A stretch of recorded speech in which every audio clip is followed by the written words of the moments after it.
everyone, I'm JD from Willowbound Journals, and here is a new journal collection I am excited to share with you guys. These are 4 faith journals, and they're similar to my previous faith journals that I made. These ones are just the ones with the illustrations on the covers rather than the vintage backgrounds with the names of the books of the Bible.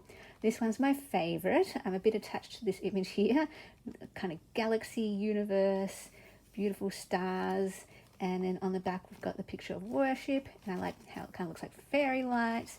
This one we've got sunrise or sunset, kind of significant. I remember last year the sunrise was really speaking to me about new beginnings, and that no matter how bad yesterday or today was or is, that tomorrow is always a new day. And yeah, just the whole idea that God can bring light into places of darkness, and he can bring newness and life into places of, stagnation and places of decay and darkness and all that kind of thing. On the back of this one we also have an image of worship, so it's kind of a worship series. I love how the universe displays God's glory. That scripture that reminds me of that, how the stars, the heavens display the glory of God. And then this one, we've got the horses here, and on the back we've got the ocean and some different scriptures here and Bible verses. Again, so hoping that some of these might speak to you, these images, that they're symbolic or you just are drawn to them, and you connect with them in your heart and soul. This one's got the worship image on the front, just that like surrender image and praise, and that's one of the backs. I had one left so that's what it looks like there. I'll do a flip through of my favorite one, but they're all very similar on the inside, same types of pages and things. So we've got some lovely writing paper throughout, of course, because the idea with these is to document your own faith journey, or to do a Bible study or devotion, or keep it as a prayer journal. So we want lots of writing space for you to write your prayers or your own journey. This is vintage book page from my grandpa, so keepsake passed down to me with that. He was a missionary in Papua New Guinea and a pastor, so this is something that connects with him. It's a giant book. It's the biggest book I own. We've got coffee dye pages and images from the Bible, pages from the Word Bible here. We've got Helen Steiner Rice poetry pages, pocket pages, so you can add things like photos and ephemera that you pick up. Any scriptures or verses. We've got Psalms page here. Psalms always speak to me. Another pocket page. So we've got some interactive elements and things. Worship kind of music. Note paper, beautiful florals. Spring song, that one says. But yeah, people have used these in the past as prayer journals, faith journals, devotionals, and just for a fun canvas to work with. I know that Jo, she has shared, she's part of the Intentional Life course and part of the Willow Marco Polo group, and she shared one of my faith journals that she filled up from start to finish, and it was so amazing. so amazing. She inspires me to journal the way that she fills up her journals, and she shares flip throughs of them over in that Marco Polo group. And it's such a privilege. It's so wonderful. Shout out to all those ladies, Anu and Margot, and just, I love seeing your journals, flip throughs of them. It really is such an honor to see it, and the inspiration gets spread around to the rest of us that we want to fill our journals now, because we're seeing how someone else has filled theirs, and the journals that they've been making, so wonderful. So you warm my heart, you guys, you warm my heart. So similar thing here, but I just want to share a bit of a another faith message here with you guys, and hope that it is encouraging to something that's been placed on my heart today and recently.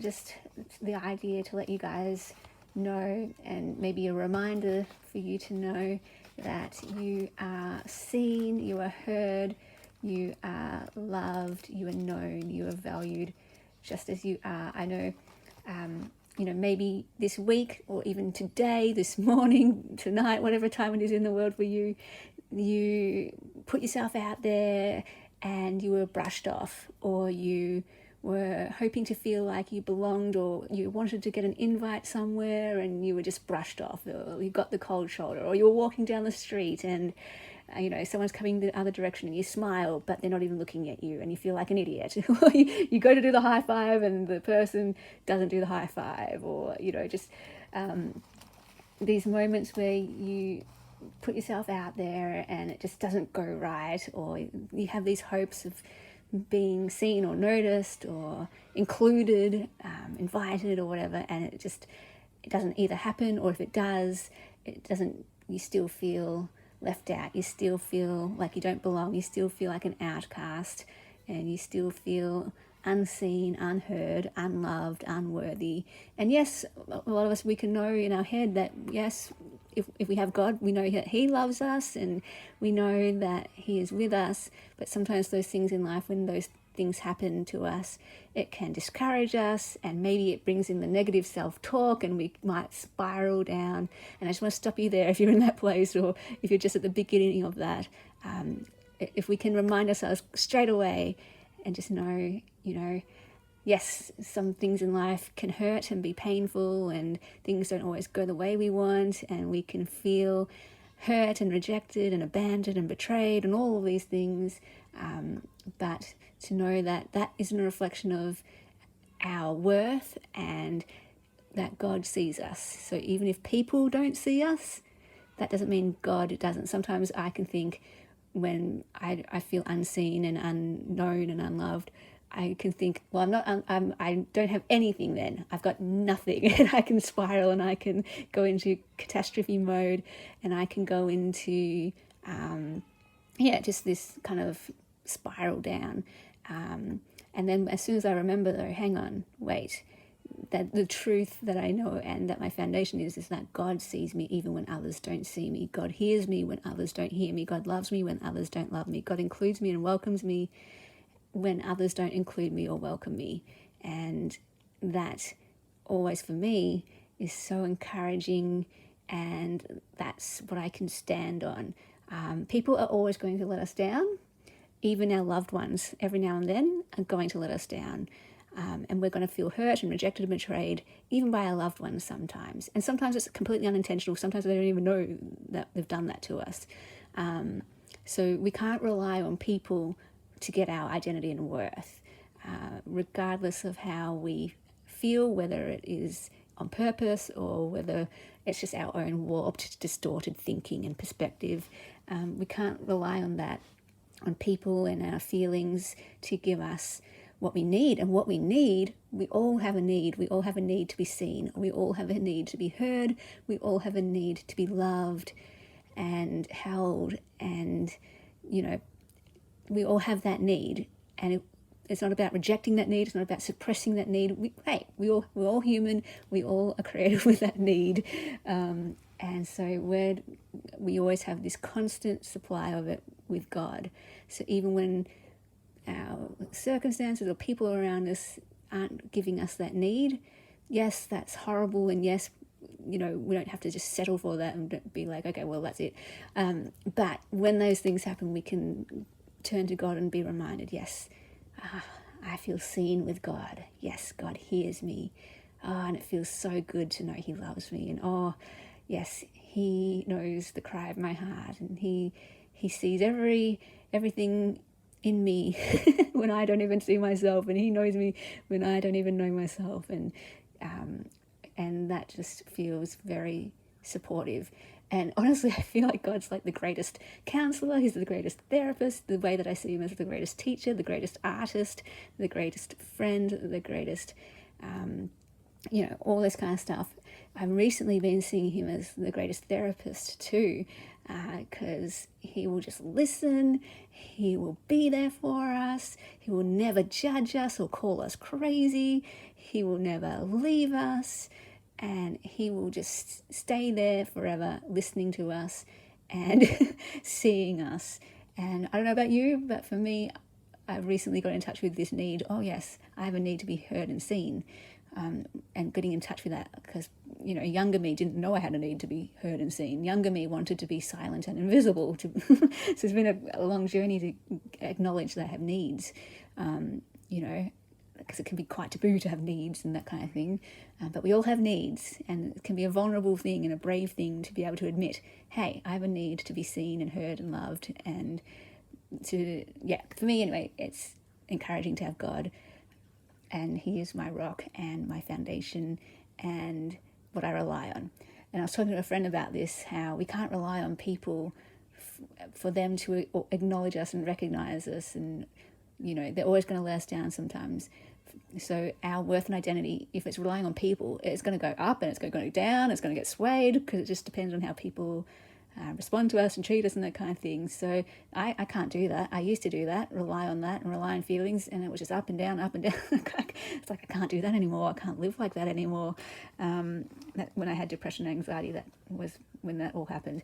It's like, I just can't live like that anymore. And so I had to find something stronger, something more stable to rest my identity and my worth on. And of course it was God. I always had God since a young age, but we go through a journey. It doesn't just happen straight away that we know who we are and we know how loved we are. And I'm still on that journey, and I always will be on that journey, and it's the best journey ever. I love it. It's full of pain, it's full of struggle, but it's also full of growth and goodness.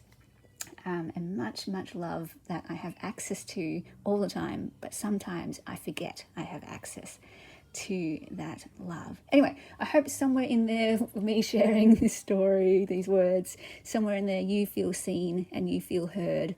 And even with the book that I'm writing, I just realized today as I was chatting to God about it, like, what's the purpose of this book? Why am I doing it? And one of the things I realized while I was writing it is that even if no one else reads it or sees it or whatever, I feel seen and heard just by putting my words on the page. And that feels so good to me, to feel seen and heard when maybe no one else has ever seen it or heard it, except for God. I can just see myself and know myself and hear myself. That's got some value to it, that matters.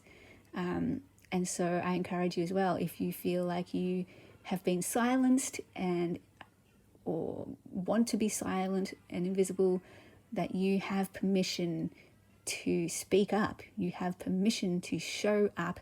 You have permission to take up space. You have permission to tell your story. You have permission to tell your truth in whatever way you want to do that, whether it's, just acknowledging it to yourself or writing it down or sharing it with a million people, whatever it is. But for me, I know my journey, and what I've shared in the book is I, for a while there, stopped connecting with myself, and I didn't know myself, and I didn't know what my voice had to say. I didn't feel like I had a voice, and I didn't know what was going on. And so through the years and everything, I connected with myself, and that's what the Intentional Life course is about. That's what all my journaling course is about, is getting in connection with yourself. And that's what journaling for me is about in general, is to see myself and know myself. And when I do that, I feel safe, I feel loved, I feel seen, and like my needs getting met, even just by journaling it out and working on this book. And so I want to encourage you yourself, do that for you if that's something you need. Yes, we're not always going to get it from other people, but we can be there for ourselves. We can see ourselves and we can hear ourselves. And you might think, well, that does nothing, but it actually does. And I've seen firsthand evidence of that with this book. I'm the only one reading it at the moment. I'm the only one seeing the words I'm writing, yet I feel so seen by myself.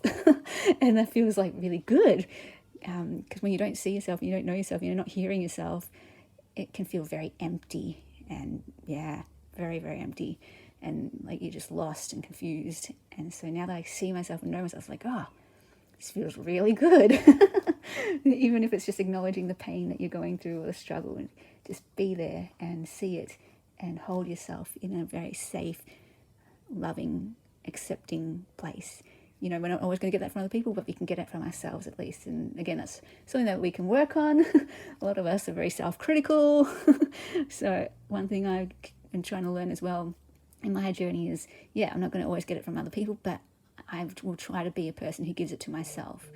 I hope that is encouraging. Like I was saying with my friend, talking about this topic with my friend, we were like, we can't rely on people to give us our identity or worth. We're going to be up and down and all of that. But that's not to say that we don't make an effort You know, we can do things to help each other. We can acknowledge each other. We can appreciate each other and verbally say it. And with our actions, we can appreciate people and say, thank you. I see what you do. I hear you. Or I just want to be with you in your struggle. Or, you know, I saw that thing that you did and I really appreciate that. Or I really admire this about you. And I see that you pour out and you give and it feels like no one notices, but I see you and I appreciate that you give so much. You know, we can do that. We can do that for each other. And, you know, I see it obviously as a Christian that's an extension of how we can reflect Jesus to each other. You know, being his hands and feet and his voice, we can extend that love, and we can see as he sees us and hears us, we can then hear and see each other and hold space for other people. But we're not always going to do that. We're not always going to have that given to us because we're flawed human beings. But, you know, we can keep trying every day to do our best with that. And I hope on my channel that I can do that. You know, I want you to know you are seen. I want you to know you are heard, and that you are allowed to speak up and you're allowed to show up and be seen and be you. And with this book, it really got a sense of extra purpose with it, that as I lead by example with my book and I am showing up and speaking up in my book and seeing myself and hearing myself, that gives you permission to go, I can also speak up. I can also show up. I can also get in connection with myself and find out what's going on in here. I can listen to my voice. What's going on? What's going on? Anyway, that's all I wanted to say. I hope that was encouraging. Feel free to leave a comment if anything in that connected with you. Feel free to reach out anytime by email if you would like. And I will see you guys in the next video. Oh, these journals are available in my Etsy, by the way, if you're interested in any of these journals as well. So the link to my Etsy shop is down in the description box below. Thanks for watching, guys. Bye.